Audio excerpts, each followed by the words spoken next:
Chad Williams, former Navy SEAL, ministry, all uppercase letters. It's the acronym SEAL. Here with you all. Hey, if you guys have your Bibles, you wouldn't mind turning to 2 Kings chapter 5. 2 Kings chapter 5, that's the passage I'm going to be reading from in just a moment here. And to kind of give you guys a little background, an idea of what my team was doing on the last deployment I was involved in. We were out in Iraq, and we're simply given the task of hunting down men that make suicide vests and roadside bombs, IEDs. And while we're out there, we're working with Iraq's Special Operations Forces, called the ISOF. And I'd say everything went pretty good on that deployment. And as we're coming up on what looked like just enough time on the calendar to do one more operation, we weren't really sure if the ISOF was ready for us to pass that baton on to them. So we decided for this final operation, let's make it a sort of graduation operation. We'll let them plan the whole thing from the ground up, and we'll be there with them just in case things go bad. So they start from scratch, they get some intel off the streets, they find this guy's an Iraqi policeman by day, but at night, back home, he's one of these bomb makers that we're looking for.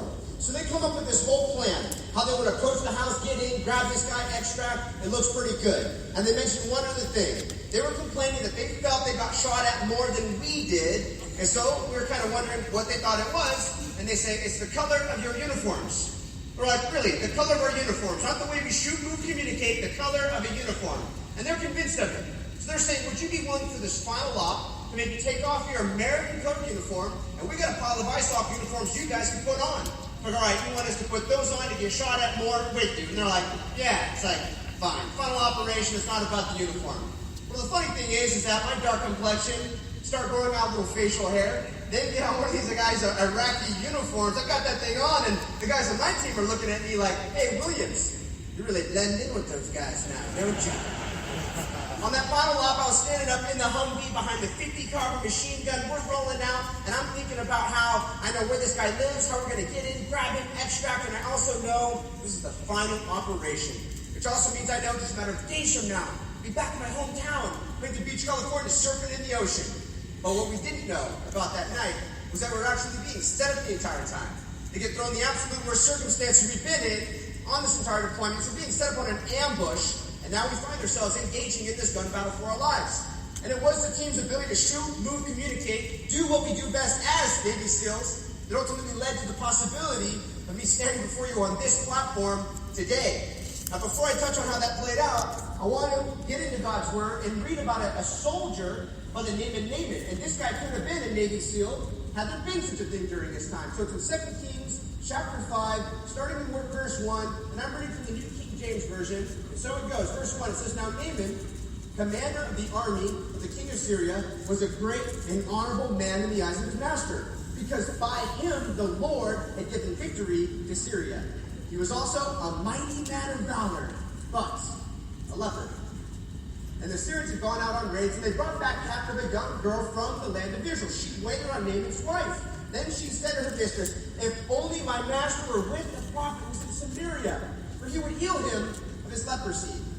So Naaman went in and told his master, saying, Thus and thus says the girl who is from the land of Israel. So the king of Syria says, Go, and I will send a letter to the king of Israel. So he departed, and took with him 10 talents of silver, 6,000 shekels of gold, and 10 changes of clothing. Translation, the equivalent of millions upon millions of dollars in gold, silver, and he's bringing some apparel. He's prepared to take this guy off. I'll give you my wealth. I just need my life back. Let's jump ahead to verse 9 where we find Naaman on his way. Then Naaman went with his horses and chariot, and he stood at the door of Elisha's house. And Elisha sent a messenger to him, saying, Go and wash in the Jordan 7 times, and your flesh will be restored to you, and you will be clean. But Naaman became furious. And he went away and said, Indeed, I said to myself, He will surely come out to me. Stand, call the name of the Lord his God. Wave his hand over the place and heal the leprosy. Are not the Abana, the Pharpar, the rivers of Damascus far better than all the waters of Israel? Could I not wash in them and be clean? So he turned and he went away in a rage. And his servants came here and spoke to him and said, My father, if the prophet had told you to do something great, would you not have done it? So how much more than when he says you just wash and be clean? So he went down and did it 7 times in the Jordan, according to the saying of the man of God, and his flesh was restored like the flesh of a little child, and he was clean. relevant to this passage coming up shortly. It's going to give you guys a little lay of the ground, my road to becoming a SEAL. Once I made that decision, I want to be a SEAL. My dad wasn't sure if I was taking this so seriously. So I dropped out of junior college, Golden West College. Now I'm going to be a Navy SEAL, Dad. And so he's kind of looking at me. And so what he ends up doing is he sets up this workout. He says, we're the Navy SEAL. He goes, hey, son, check this out. Look at the computer screen. I look over at the screen, and it has this little one-liner in an email. It just says, can Chad come out and play tomorrow? I'm like, play? Like, Dad, you met some guy off the internet that says he wants to play with me, and you're arranging this right now? He goes, no, he's a SEAL, son. All right, I'll go meet up with the guy. As it turns out, there's more of a conversation that took place on the phone prior to that email that I had no clue about. And it went like this. Hey, look, my son wants to be a SEAL. He has no idea what he's getting involved in. So I'm just asking for a real big favor. Would you be willing to meet up with my son? And what I need you to do, I need you to crush him. Just bury him. Like, beat this desire of becoming a SEAL out of him. And so he shoots off the reply in the email. Can Chad come out and play tomorrow? I find myself in Oceanside, California, on a trail, out in the wetlands, not knowing what the final destination is. He lets me take the lead, and he says he's going to catch up with me. All I was Bubba from the moment I met him. All right, Bubba, come on over here. I'm out in the middle of the wetlands looking back, thinking, like, where's this Navy SEAL? He's supposed to catch up. And as I'm running a little bit more, I start getting this idea in my head, like, hey, maybe I'm too fast for this Navy SEAL. He can't catch up on the run. And as I'm just thinking about the names of my pals, I've been bragging to the Navy SEAL never caught up on the run. I look over my shoulder again, and it is like a scene out of Terminator 2. You remember when the bad guy, they call him the T-1000, he like morph into these night hands and chase down a moving vehicle? That's the Navy SEAL coming down this trail with night hands for me. He catches right to where I am, and I never saw what was coming next. As I'm greeted by his fist impaling my stomach, and I'm being clotheslined, just going for a ride. Back hitting the ground, wind knocked out of me, looking dirt all around. About another mile or two with you stayed with him. It was days later on a television screen. I pictured him smiling. And I'm trying to figure out what's going on right here. Why Scott on TV? And then I see in the lower third of the screen Scott's birthday followed by a dash, and it says March 31st, 2004. And before I could process in my mind what that meant, I didn't get the chance to process. It switched from a still image of him smiling to video footage of a vehicle burning in the background, which is the vehicle that he was in with three other Americans. Their bodies are ripped out of these vehicles. These guys videotape as they have sticks and rods, angry Iraqi mob, beating and wailing away, doing everything they can to just mutilate their bodies. They find rope, hook them up to vehicles, and they drag them through the dirt streets of Fallujah. They got to the Euphrates River Bridge, string them upside down, hang them from that bridge, setting them on fire. And then they chant into a camera over and over a message that they want us to hear in America: Fallujah's the graveyard of Americans. Fallujah's the graveyard of Americans. I think pretty needless to say, I'll never have the words to describe it. It's what all the surrounding events and moments are like. It's one of those things that does changes a human being big time. And so, I have Scott's name around the inside of my hat as a constant reminder of motivation. I really believe that once I make it as a Navy SEAL, that'll bring some type of closure to walk in his footsteps, to do this in honor and memory of him. I didn't like where my life was at. The greater the need, the greater the result. I really felt like my back is up against the wall, but man, once I become a SEAL, everything will come together. Well, that day came. Started with a class of 173 guys by graduation day, only 13 of that original class number still standing there. And I'm getting the trident insignia says you've done it pinned in my chest. Not only was this one of the happiest, most fulfilling moments of my life, but I really felt like everything is on the up and up from this point forward. It probably didn't take more than 24 hours before I honestly really felt like things were beginning to go downhill and circle the drain from that point forward, and I couldn't wrap my mind around why. I mean, I just achieved the ultimate. And it was years later I heard these words by Ravi Zacharias. This is one of the loneliest moments a man will ever experience. It's when he's achieved that which he thought would deliver the ultimate, and then in the end, it lets him down. What he's referred to right there is something I believe every man in this room is familiar with, at least to some degree. It's that human condition, the whole idea that the grass is always greener on the other side, man. I'm not quite content or satisfied, fulfilled with where I'm at. Well, what do you want? Just need a little bit more. And so we buy into this belief that if we can just get to this goal or achieve it that we hunger after, that will satisfy us. And that hunger leads to some good stuff. The drive, the hard work, the discipline. And have you ever gotten there? Have you ever achieved what it was in your crosshairs? You eat it up, you're satisfied, but what happens? The satisfaction doesn't last like you expected it to. And so what do? You don't panic here. You just step back for a moment, you do a little introspect with that thinking cap on, the light goes off. The reason this didn't give me lasting fulfillment is simple. I didn't go for something big enough. If I want it to last, I need to raise the bar. I need to go to that next rung of the ladder, so that's what we do. We raise the bar. And now we're thirsting after this new goal. We put in all the hard work, blood, sweat, tears, determination. You get there, you drink it up, and this is the one. And what happens? It's like a vicious cycle. You just get hungry and thirsty all over again, and seemingly there just is no end. But that's the catch. See, there is an end point. That's the whole point to that quote. One of the lowest moments a man will ever experience when he's achieved that he thought would deliver the ultimate, and in the end, it lets him down. The big question is this, guys. What happens when you finally arrive at a place where you're no longer like all the previous times before can say, I know what I'll do. I'll just go to the next rung of the ladder. No, you can't do that this time. Why? You're at the last rung of the ladder. You can't say, well, I'll just shoot up and try and get a little bit more elevation. No, there is no more. You're at the peak of the mountain. And yet still hungry and thirsty for more, but far worse than all the other times because there is no next. That takes away hope. I mean, the perfect acronym for hope, right? Holding on with patient expectation. When you no longer have hope, see how long you can make it. So I can put on a team, and I'm living on the outside like, hey, I'm good. I got everything going on in front of family and friends. And in reality, I felt like I couldn't wait for my opportunity to go overseas. If anything, go get a little revenge for Scott. It's not a good fool to live off of right there. My real problem was that my soul just wasn't oriented correctly. And this is the reality that we see every time we watch sports. Turn on that television and watch, professional athletes, rock stars, movie stars. They have everything that the world has to offer. And what do we see going on in their lives? It's a constant drama playing out. They're destroying their own lives with drugs, alcohol. They have the dream job. They get to go to parts unknown, taking his own life. And we're like, why, man? You got it all. Don't you know what people trade? Maybe that's just it. Maybe they do have all that the world has to offer, but it's not all that it's cracked up to be. We don't like to buy into that. But I think Jesus, he framed it quite well. The wisest one that ever walked the face of this planet, when he said, what's the profit in him? If he gains the whole world, but in the end, loses his soul. I guess you could say that's what my problem was. In a sense, becoming a sin was my version of gaining the whole world. My problem, the soul, was not oriented correctly. But I had a big wake-up call one evening, March 14, 2007, as this passage was read.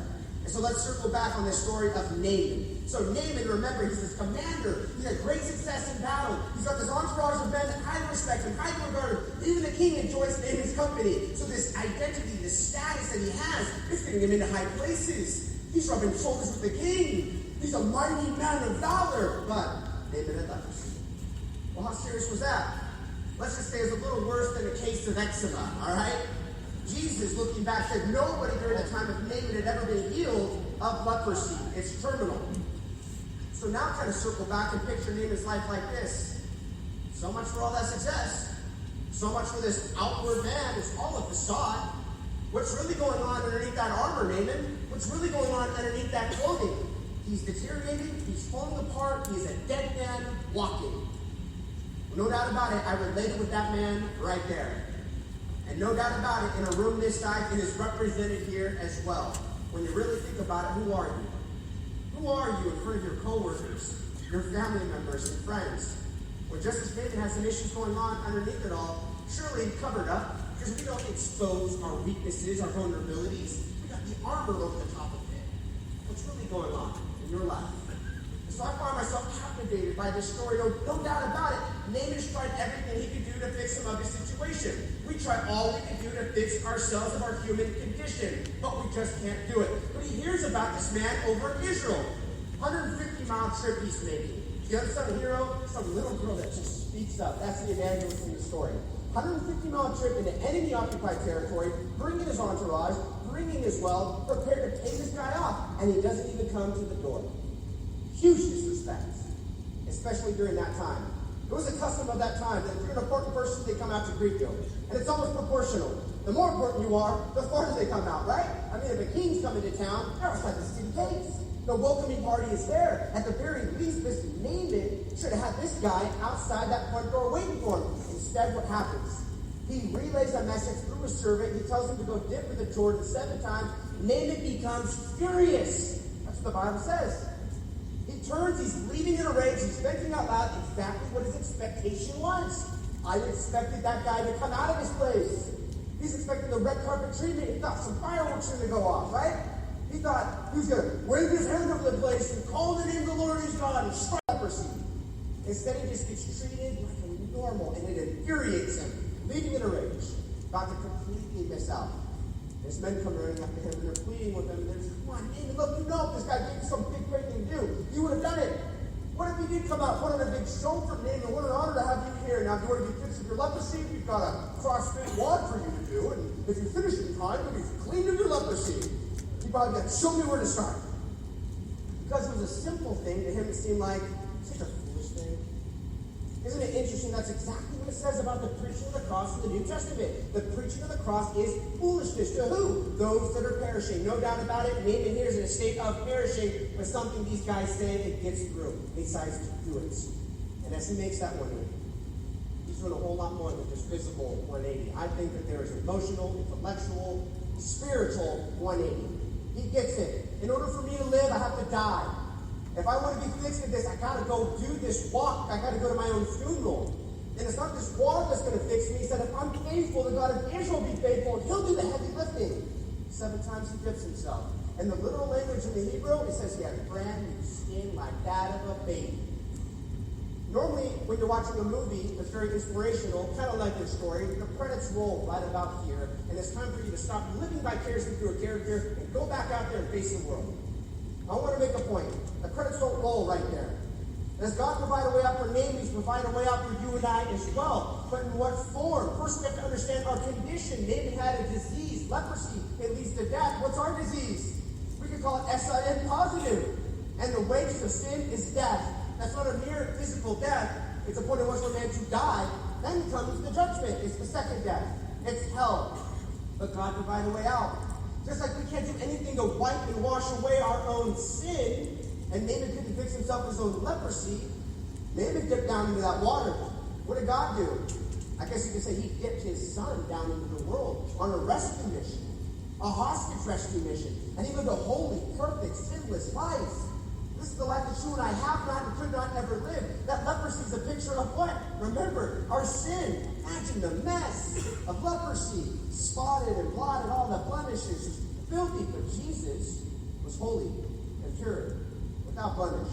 And he goes to the cross. Why did he go to the cross?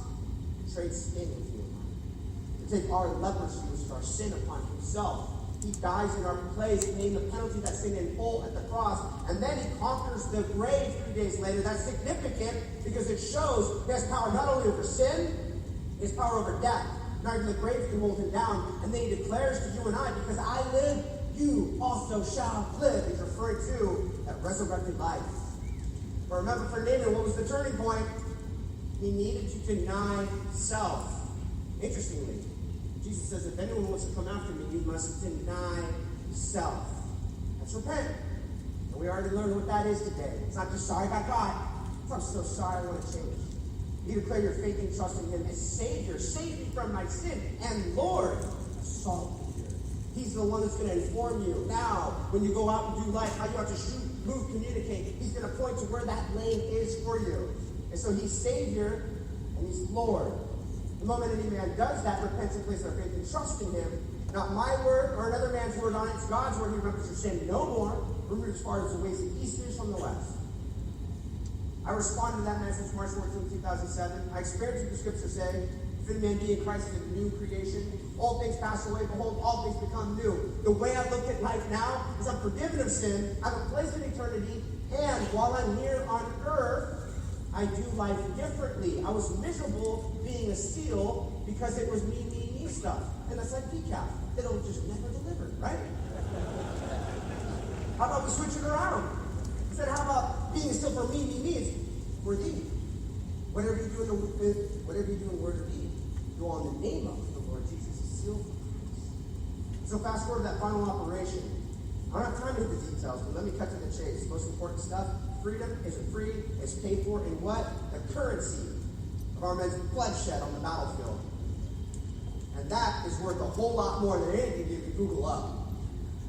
And so let me highlight some things. One would be Michael Mansour, U.S. Navy SEAL, when he's in Ramadi, Iraq, he jumped on a hand grenade, absorbing the blast of that grenade on himself. Why? So others that didn't have time to get away from it could live. He suffered and died, but because of what he did, they all lived. You can mark these words down in history. Greater love has no one than this one that lays on his life for his friends. My friend Scott, killed and hung from that Euphrates River Bridge, not in vain. One of the last things he said to me, Junior, when I go over there, perhaps I can make a difference. And finally, the one that spoke those words of greater love, none other than Jesus. So let these guys help you to get a clearer picture of what the cross is all about. Use their life as a lens to look through, and this is what the cross looks like. Just as Mike Mansour absorbed the blast of a grenade on himself so others could live, Jesus absorbed the blast, not of a hand grenade. He absorbed the wrath of our sin upon himself. Why? So we could live with him in eternity. As my friend Scott killed and hung from that bridge, ultimately for freedom's sake. And let's never forget that Jesus, he was killed and he was hung, wasn't he? From that cross of Calvary so we could be set free from the eternal consequences of our own sin. Greater love is no one than this one that lays down his life for his friends. You can see men like Mike Mansour, Scott Halbertston, and even greater, look to the cross. That's the proper perspective. That King of Kings, that Lord of Lords, the Lamb of God takes away the sin of the world. And you know what he wants for you and I? Once we know him, once we respond to that message, he wants us to get into the fights. Just as Navy SEALs are called upon to bring sabotage to the plans of evil men that strap on suicide vests. They know they're going down, but they're not content with just that. They want to take out as many people with them as they can in the process. Satan, the ultimate terrorist, is strapped like a suicide bomber. We've all read the back of the book. He's going down. But he wants to take out as many people with him as he possibly can in the process.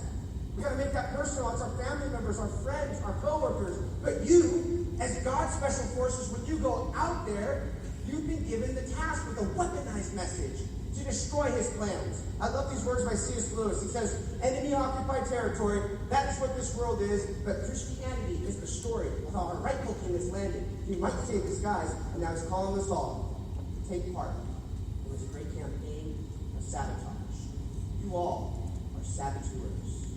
You're seals for Christ. You have an opportunity to advance the kingdom and put a dent in the kingdom of darkness.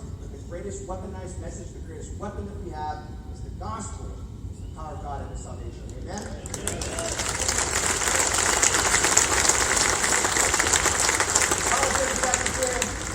Maybe I'll take a little more. A lot of guys are asking about the shirt, the frog. They don't know what it means. It has some significance that's worth pointing out. It's out there. In the SEAL teams, we're known as frogmen, but we wear a bone frog. That bone frog is to honor and remember. You guys can probably see it better on camera like this. Frogmen that have died on the battlefield. So they shed their blood for our earthly freedoms. And those words, greater love is no one than this, one that lays on his life for his friends. Well, let's remember, it was Jesus who said those words. And he shed his blood not for our earthly freedoms, but for our eternal freedom. So that's what the shirt's all about. And we got a hat out there too.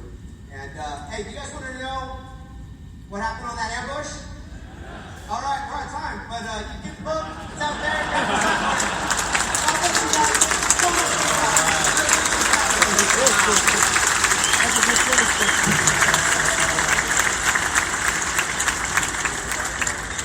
By the way, an amazing book. I've read it, and it's a powerful story. I encourage you to check that out. Well, Jack Hughes.